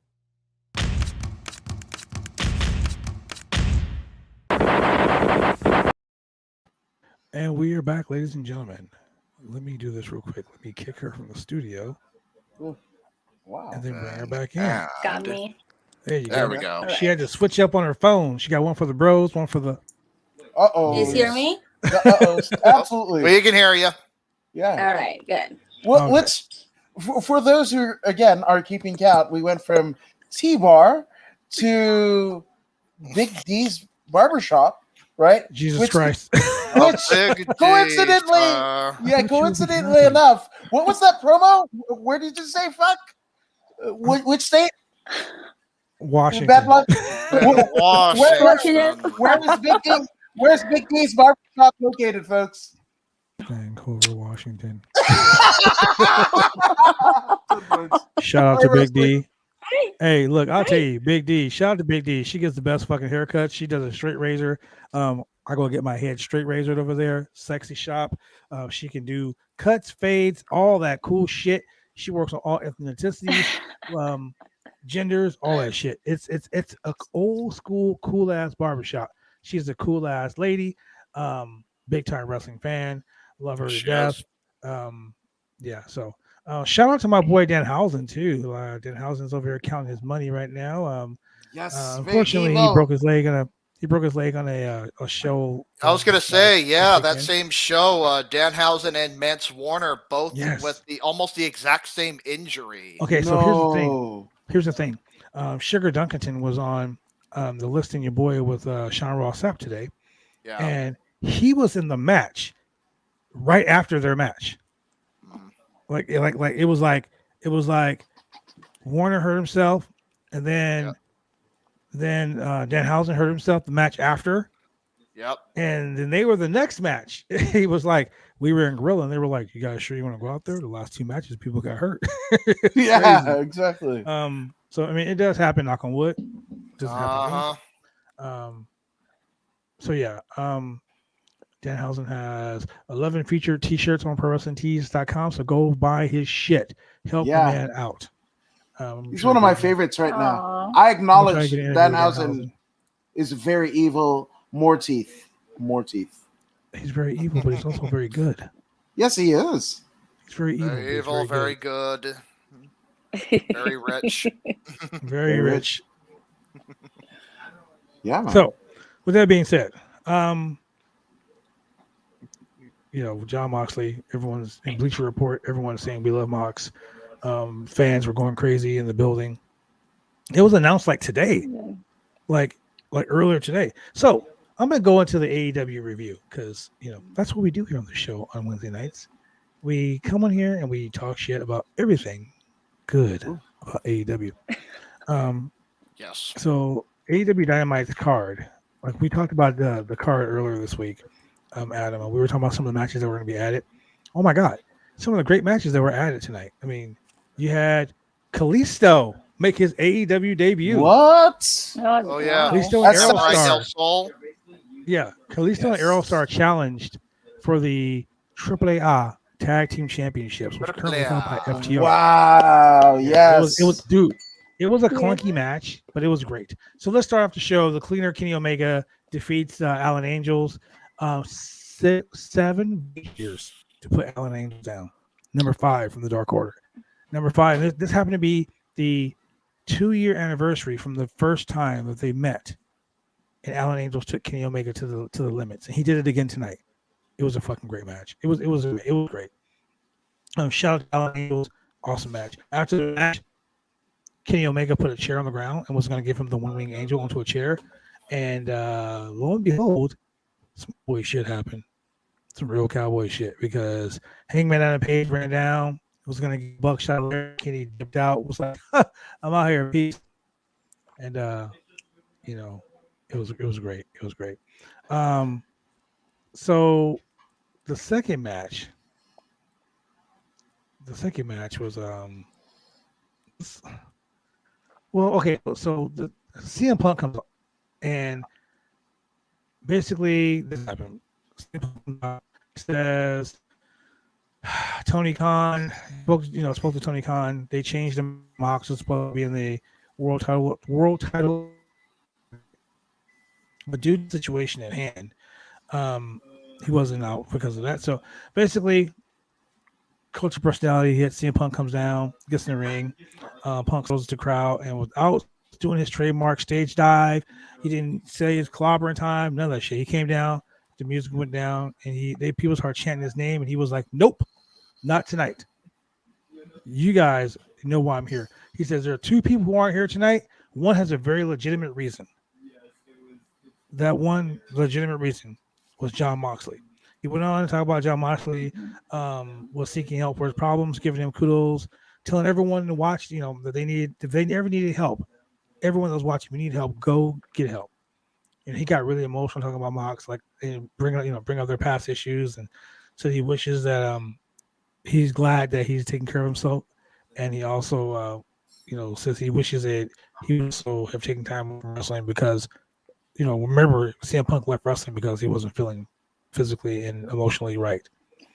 So he put Mox over. He put him over big, and then he turns his attention to Eddie Kingston. To Eddie Kingston, basically says, "I ain't pleased with my interview last week," and he has until Friday, live edition of Rampage. I'm gonna apologize to him, or else. Basically, he was like, because the crowd was like, fight him. He was like, I would fight him, but his ass ain't here. So he has until Friday to come and apologize to me, or there will be a fight. So it is what it is. So Miro replaces Jon Moxley in the title eliminator tournament. Now Miro comes in and does his promo. He says, "Once again, I'm addressing God and my hot wife," which is awesome. Yes. He says tonight he's going to kill Orange Cassidy. He says, once I win my title back, maybe I will forget God, and I will. Again, he's putting over his hot wife, who I guarantee is probably going to show up at AEW pretty soon. I can't make up my mind on which one of his references is my favorite. Every time he's brought up his wife, whether it's what was it, vengeful God and double jointed wife, or my God up above, my wife down below. Yeah, my double jointed wife. But then again, I mean, who was the last person to use the wife in the promo? Oh, yeah, Carl Anderson, and it worked so well for him and his hot Asian wife. Oh, God. I have a hot wife I don't deserve. I have a hot wife who's too hot for me. I have a daughter I don't deserve. Well, my brother's better than me, too. Like, yeah, Cody's turning heel. Well, that was Cody, too. But also, so after that, we get the Super Elite. We get an interview with the Super Elite. We get the Bucks and we get Adam Cole. They come out. They're talking shit. And out of nowhere, like they're like, we don't want to fight. We don't want to fight. We don't want to fight. They're backstage. But then Christian walks in. And they're like, well, there's three of us. There's one of you. So say what you got to say and get the fuck out. And as Nick was backing up, he backs up into Luchasaurus. Uh-oh. And they just start beating the shit out of them. Dude, this was match one Game Wars. Okay? Because the whole night was a brawl. Everyone was fighting left and right.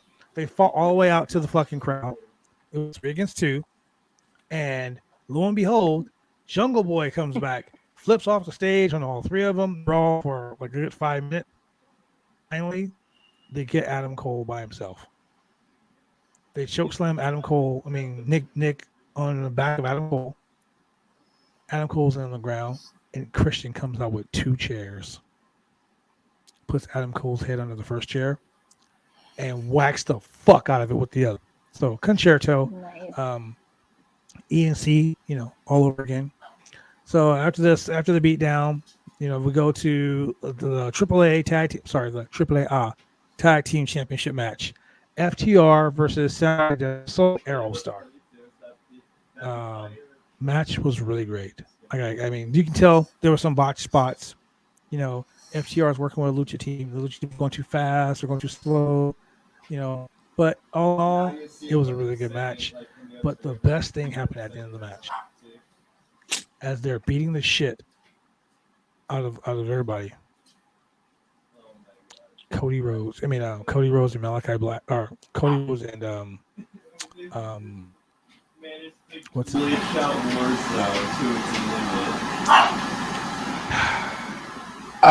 Cody Rhodes and what's his name? Andrade. That match is really good too. At the end of the match, Andrade wins. He goes. FTR comes out and they beat him up. They beat up Cody. Now this is the best thing in the whole match for me. As FTR and Tully Blanchard are beating up Cody, Double A Gleason grabs Tully Blanchard, spins him around, and says these words to him: "What the fuck are you doing, old man?" And they both start taking off their jackets like they're gonna fucking fight, dude. It was awesome. The commentary put it over awesome. It was it was about to go down, Anderson and Blanchard, but then again, it didn't go down. They broke it up. So, I think Tony may have something here. Ooh, black squares. Is it not coming up? Tony's trying to pull something up. God dang it. No. Looks like one of those mosaics. Did you find the... There's gotta be an internet connection issue. NBTS Women's Championship match, Jamie Hayter versus Anna Jay. Wait, we're gonna skip over John Silver? This right here surprised a lot of people because John Silver did his whole promo. It was funny. Johnny Hungy is gonna beat Adam Cole's ass. Johnny Hungy's gonna beat Adam Cole's ass. I'm glad it's beat, not. But Jamie Hayter versus Anna Jay was actually a really good match. Yeah, exactly. These two went crazy. They beat the shit out of each other all over the place. Anna Jay lost, and she's starting to get beat up by all three: Britt Baker, Jamie Hayter, and not Reba. Thunder Rosa comes out and makes the save. So Thunder Rosa is back off of her concussion. Her and Conti they make the save. So you can probably see a 6-man tag team match going to happen. But Jamie Hayter is now facing, after she advanced to the tournament semifinal, she's going to face Thunder Rosa next week. So, they still have more matches. And wait, go ahead. Isn't it weird though that they just did a concerto spot, in one of the previous segments, right? And then they have somebody coming back from a concussion, and then what the hell is CM Punk? She did the concerto shot, yeah. Right, and what is CM Punk, thinking in the back? Yeah, exactly. So we get MJF. I'm pretty sure Alexis Amore will love MJF. He's a heel's heel. He is a heel's heel. Comes out, he basically talks shit. He basically tells Darby that Darby ain't shit. Basically, Darby ain't shit. And at the pay-per-view, he's gonna beat Darby's ass. And he told Darby, Darby was in the building. Darby was like, you know what? I'm gonna come down there. He goes, no, you know what? We're gonna wrestle at the pay-per-view, but tonight I'm gonna beat your fucking ass. And Darby rushes to the ring, right? So MJF is like, yep, I'm out. Peace. He's leaving the ring. And out of nowhere comes Sting. Sting stops him. Sting and a whole bunch of fucking dudes in masks, right? So Sting stops him and he makes MJF back. And all of a sudden, all these people are brawling. It was like Bern Part 2. Everyone was brawling. Like the pinnacle came down and all those guys were fighting off the pinnacle. And then Darby looked up. MJF looked up, and then MJF hopped the fence and ran at him, and they started brawling through the crowd. So MJF ain't no bitch. They started brawling through the crowd, battling everywhere. So Gang Wars Part 2, because it was going down. Gang Wars. Yeah. Gang Wars. And then oh man, there were so many gang wars tonight. I'm telling you, man. The Lucha Bros came out to fucking help Cody, the FTR, and that was Gang Wars Part 3. And then to the preliminary match, Orange Cassidy versus Miro. Orange Cassidy put up a good fight, but Miro beat the shit out of him. Brian Danielson was on commentary, and at the end of the match, Brian Danielson gets up to go shake his hand, looks at him, walks away. So yeah, Cheryl said that was her favorite part of the show. Was it? And Cody is going to be a fucking heel. I don't give a fuck what people say. Cody's going to be a heel. Yeah, Cody is a heel. Look at that fucking tattoo on his neck. It's weird.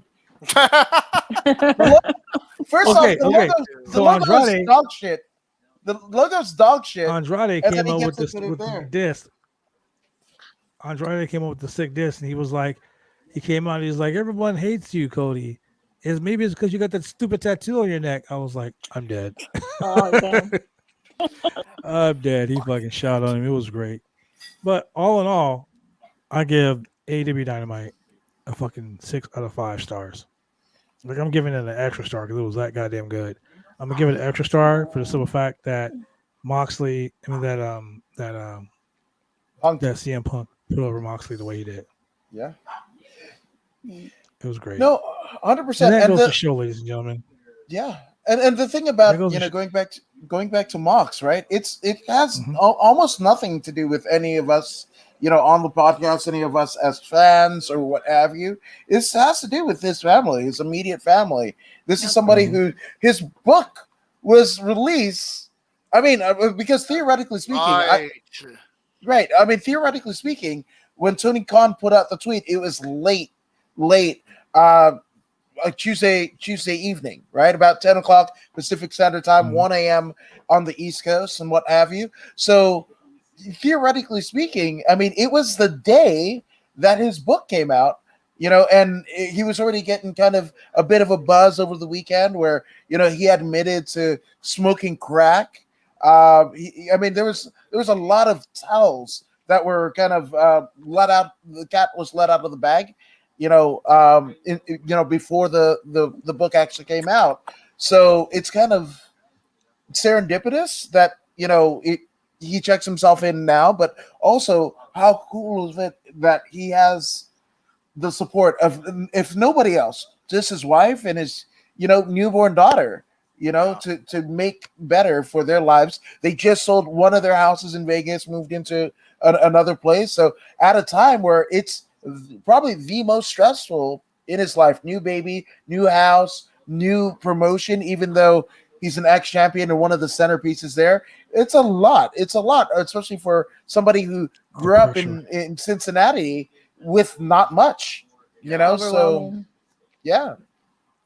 Pressure does, people say, a diamond is just a pressurized piece of coal. Adam Cole, baby. But even with that being said, enough pressure will crack. You'll crack. And he saw himself cracking, so he put himself in a situation where that would be beneficial for him to make himself a better person and to take care of his family. So kudos to that man. And kudos to fucking Tony Khan. Yeah. I'm just going to shoot straight right here. We haven't had one of these in a long time, Tony. And I think today is the perfect fucking day to bring it back. I agree. The shooting hour, ladies and gentlemen. Here's the deal. Tony Khan, if you're watching this, if you're listening, if you're not, fuck it. Doesn't matter. I'm putting you over. You're a fucking good man. Tony Khan, you are one of the best fucking people in professional wrestling for 2 reasons. 1, you're an excellent boss.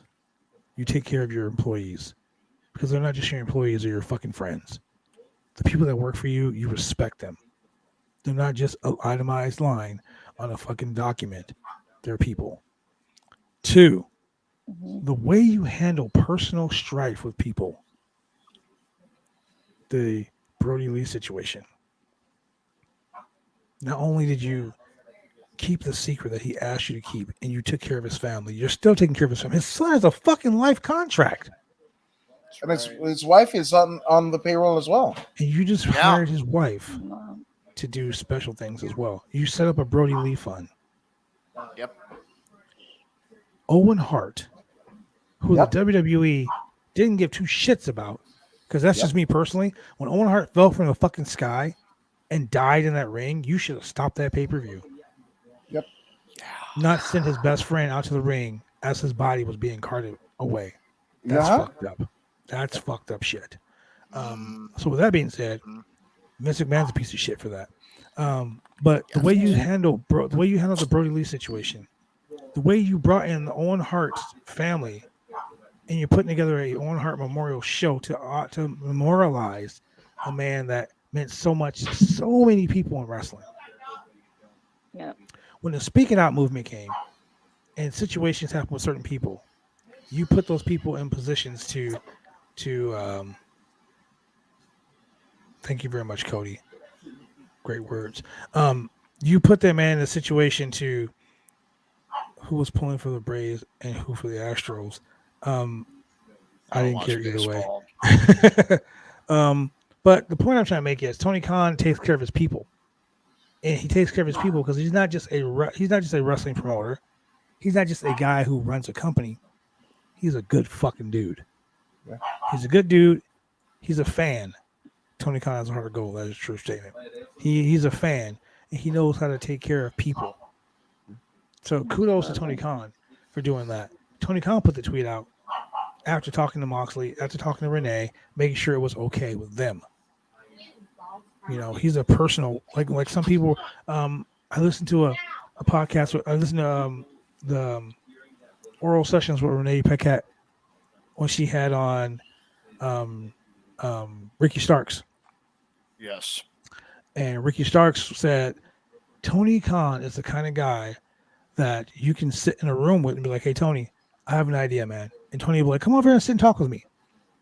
As opposed to sitting outside Vince McMahon's office for 10 fucking hours. Oh, God. Trying to get a word in edgewise. 1,000%.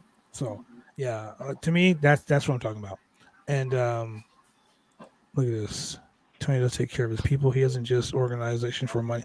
Like, did you guys? I don't know if you guys remember, but during the pandemic, there was a situation where Tony Khan gave back money. He gave back money to some fans. He was like, "If you guys didn't like the show, I'll give you a refund." Gave fans a fucking refund. Oh, that's right. Yeah, it was. There was like 6,000 fans in attendance, and he gave like 1,200 fans back their money. Like, think about that. Yeah. Dude. Oh, Mr. God. McMahon would be like, get the fuck out of here, pal. I remember it was one of their major shows where that happened too. Yeah, Vince could be like, get the fuck out of here, pal. You know? Right. But the point is, shout out to Cassidy Haynes right there. He says, I live and die Braves baseball. Yeah, so he's pretty fucking happy right now. Also, I mean, I don't know if it was the case, but I remember early on in the formation of AEW, but I mean, theoretically speaking, everybody on the roster not only got paid a living wage, but also healthcare. So I don't know if that's also the case for the new signees. The most recent. I would imagine it is. I think the healthcare thing was for the people in the office. Okay. Like it was like Cody and the Bucks and Kenny Omega and Adam I thought it was everybody. I know Frankie Kazarian and not Frankie Kazarian, but Adam Christopher Daniels. Couldn't get it out. But anyway, so the point I'm trying to make is, ladies and gentlemen, here's the deal. We love you guys. We're glad you guys are a part of our lives. We're glad that you guys support us in our businesses. You support us in wrestling. You support us in the adult entertainment industry. You support us working at McDonald's. You support us working, you know what I mean? Whatever the fuck the thing is. I don't know me either, but you know. Whatever the thing is. We're glad you guys watch the podcast every week. We're glad you guys are supporting. So please like, click, and subscribe on this link. Go find the Roundtable Person Podcast on Facebook. Have a good night to Franklin Spirit Bad Blood. Thanks for the words. Also, good night, Alexis. Haven't seen you in a very long time since Albuquerque. Oh wow, yes, that's a long time. We'll be back in Albuquerque, my friend. Oh, I was just there last Weren't you just? Didn't you just go on like a girls trip somewhere? Girl? No, I went to Costa Rica for a girl trip. That was her trip. Costa Rica. Yeah. My trip is Vegas. She goes to Costa Rica. Look at this. I'm definitely in the wrong business, I guess. With that being said, ladies and gentlemen, clearly, look at this. Good night, everyone, especially Alexis. Mwah, good night. Thank you so much for having me, guys. I appreciate y'all. We'll do it again You very know, keep soon. doing what you're doing. Yes, absolutely. Thanks for having Louis in there. South Bay King Louis, everyone. Go like, click, and subscribe on his Instagram. Get that guy over 1,000 likes. Hey, if you want to go find, you want to find Alexis, you can find her on Twitter. You can find her right here at Alexis Amore on Twitter. You want to find her links, you can go to all her links at allmylinks.com/Alexis Amore. And look, for you guys that like to, you know, get on the old internet there and look at websites, you can go find her at AlexisAmore.club. Go like her shit, okay? But be nice about it. Be nice. She's a good person. Be nice about it. Yeah, that's a good sister. I'm fine. Be I'm nice fine. about it. I'm fine. Even though she acknowledges Roman Reigns, Adam Woods still follows her. He still cares. I just shot her the follow on the gram of instant gratification. So The there you gram go. of instant gratification. Yeah, and on the Twitter machine as well. So On there the you go. Tweetster. And if you want to find out about the latest and greatest wrestling news, ladies and gentlemen, it's easy. You can go to bodyslam.net for all your wrestling news needs. And it's www.bodyslam.net, ladies and gentlemen. Go like, click, and subscribe on the Twitter page. Go like, click, and subscribe on the YouTube page. Hey, if you want to watch this show on TV, Tony, tell them where they can watch us on TV. You can watch Tell us on 'em, Tony. TV in the Portland, Oregon area every Wednesday night to 7:30 p.m. on Xfinity and on Prism TV, Channel 11. On Monday for the first repeat at 10 p.m. on Channel 22 Xfinity, Channel 8002 on Prism, and every Tuesday at 9:30 p.m. Channel 23 Xfinity and Channel 8003 on Prism. We are just fucking everywhere. And look, ladies and gentlemen, if you're driving I down the love street, it. if you're driving down the street and you're like, man, I can't watch these guys because I can't watch a video while I'm driving. It's against the law. Some of us do. You can always, hey, I'm just saying, some of us do. Go forget about it. No comment. No comment. Exactly. You can find us on Google Podcasts, Apple, Spotify, Pandora, Amazon Music, iHeartRadio, and any of all the major podcast platforms. You can go find us there. And ladies and gentlemen, if you want to go ahead and do the big solid, ladies and gentlemen, you can like, click, and subscribe us every week. We're here. You can find us on the Instagram, the Twitter. You can find us on the Twitter machine at the Roundtable Pro Wrestling Podcast. Go like, click, and subscribe that. And if you want to go and make sure we get paid for this shit, support the channel, support the podcast. Anchor.fm / the Roundtable Podcast / support your boys here at the podcast station. Also, if you like this hat, real simple. www.503originals.com. That is www.503originals.com. Go get the shit. Hats, beanies, gloves, all that cool stuff. It is cold as fuck outside, ladies and gentlemen. So go get that shit.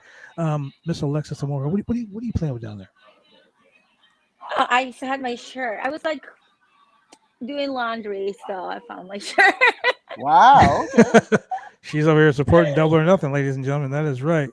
I wanted to wear my Undertaker shirt, but that's another story. I figure I show a little cleavage for the show. And since Adam Woods is in the house, this stream has been brought to you by Blue Chew. Blue Chew. Blue Chew is amazing. Wow. The big solid, aka Blue Chew. I wonder who Ladies this and gentlemen. anonymous YouTube I user know. is. Who I they are. mean, yeah. Who they are. They know. They're- Maybe they're- start sending some samples, right? I'm just saying, the DMs are open. I make folks. one joke. You guys aren't gonna let it go. Look at Some DMs are samples of open, some Blue shoe. Chews. Yeah, the why DMs not? are open for that Blue Chew, ladies and gentlemen. If you want to Yeah, get there that you Blue go. Chew, if you like to be rock, never mind. Oh, it's Mike Rose. Oh, Mike Okay. Rose. Mike Rose. Where are my Jordans Ah, at, Mike Rose? yes. There Me you and go. Mike Rose have heat right now. All Mike right, Rose you is ready to doing say fine. bye-bye? And that, ladies and gentlemen, is the everyone. king himself, South Bay King Louis in the house. Yeah. Well, thank you You guys guys. I'm gonna take him for a walk because that's what he's bugging. Oh, But with that being said, guys ladies and are the gentlemen, thank you for best. joining us here on the Roundtable Pro Wrestling Podcast. For According to Love Woods, y'all. for Tony the Burns, for the lovely Alexis Amore, we are out of this bitch. Peace.